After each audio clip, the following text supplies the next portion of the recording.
Super Sam is back in the studio with us to talk about the other things that the newspapers are speaking about, obviously littered with the news of Pele's passing, sadly. But there are some other football stories in those newspapers as well. Yes, indeed, Adam, and a lot of focus ahead of some games this evening. You mentioned there West Ham, Brentford. West Ham on a poor run of form, and the newspapers talking about how is it, a must-win game already for David Moyes. Is he under a little bit of pressure? I'll read this in the Times this morning from Tom Roddy, who says on the third anniversary of David Moyes' second stint at West Ham, he's showing little sign of doubt about his future in East London, as he revealed the backing of the board while rejecting any suggestions of intense pressure. Moyes' predecessor, Manuel Pellegrini, was just 2 points better off at the same stage of the season in December 2019. That was just a fortnight before being relieved of his duties, and after 8 signings costing £160 million in the summer, the outcome is far from one of the owners David Sullivan and David Gold desired. Ray, is he under pressure, or do you think he's got enough credit in the bank given the good work he's done at West Ham up until this point? I think every manager's under pressure because that's the Premier League now. We all know if you don't get results, suddenly people are questioning your ability to manage. But for me, David Moyes, you've got to give him a lot more time. Before the break, it was we should be further up the table with the performances, but we've not had that bit of luck. They've had injuries at the wrong time as well. First half against Arsenal, look, he defended quite well, made it very compact in that midfield area. But they got blown away second half. I think Arsenal are a different proposition now to what they were a couple of years ago or whatever. So this is a massive game for David Moyes. He knows that as well. It's all about the support for me. Get right behind the team tonight at the London Stadium. And if they can get a result, if you can get 2 wins in a row, you can quickly go up that table. We all know that. Because that middle cluster of teams, two wins can get you mid-table. So I think that's what they'll be looking at now. But it's a big game for him tonight. And Brentford, as they've shown against Spurs at the weekend, they're a decent side. Very good in midfield.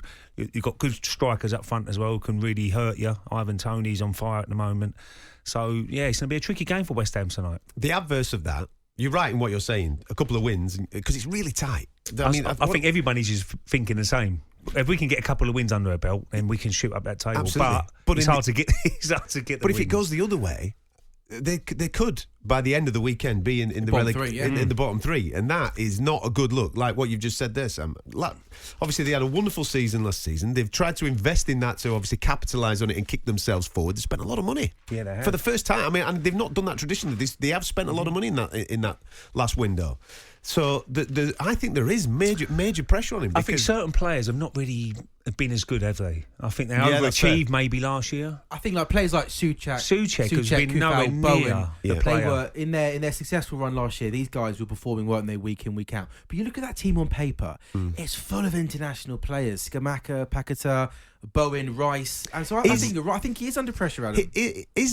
When a senior player like Mark Noble retires and comes out of the dressing room, someone he might not be playing all the time, but he's the voice, he's the person that keeps the standards. You know what I mean? And I'm not saying that the standards aren't being kept in the dressing room, but someone like Noble not being there, it looks now that that's having a massive effect on the team standards. I totally agree with you there, Adam, because Mark Noble was Mr. West Ham. When things were going wrong, he would be the one who's probably sitting down with the players and having a chat with them, saying, look, come on, we need to do a bit more here. We need to train that a little bit harder. Because that's what it's for me, is all about that training field. If it's going wrong for you, that's the only way you can improve, is get on the training field, work a little bit harder. And I'm sure David Moyes and his backroom staff will be thinking that and trying to do that. But inspiration, people in the dressing room is very important. You're exactly right. And losing someone like Mark Noble has been a big loss for West Ham. Not just for on the pitch, because he's not going to play every week, but when he comes on, he doesn't let you down. But off the pitch, he's very important as well. Yeah.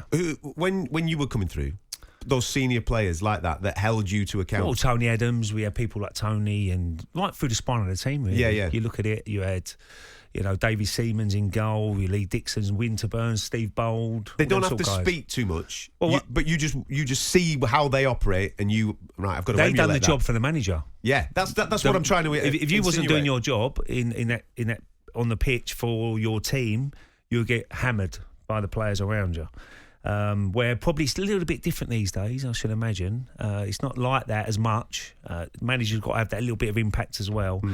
But Arsene Wenger, if you look back at his early years at Arsenal, if people weren't doing their jobs on the pitch, Arsene Wenger wasn't the one who would say, you sort yourself out. The players on the pitch would be saying it.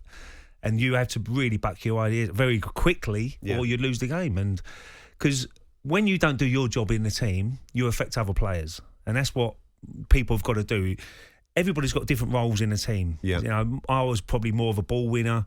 Then you give it to the likes of Perez, who could probably make a chance for you. Then you've got your goal scorers, you've got your defenders. But it only takes two players not to do their jobs, and the cog stops. Yeah. But if everybody does their jobs, the cog keeps going round. And if you've got good players in your team, that's when you win games. It's going to be interesting to see how West Ham take on Brentford this evening. talkSPORT Breakfast, waking you up Monday to Friday morning from 6 a.m. on AM, on DAB, via the talkSPORT app and on your smart speaker. talkSPORT.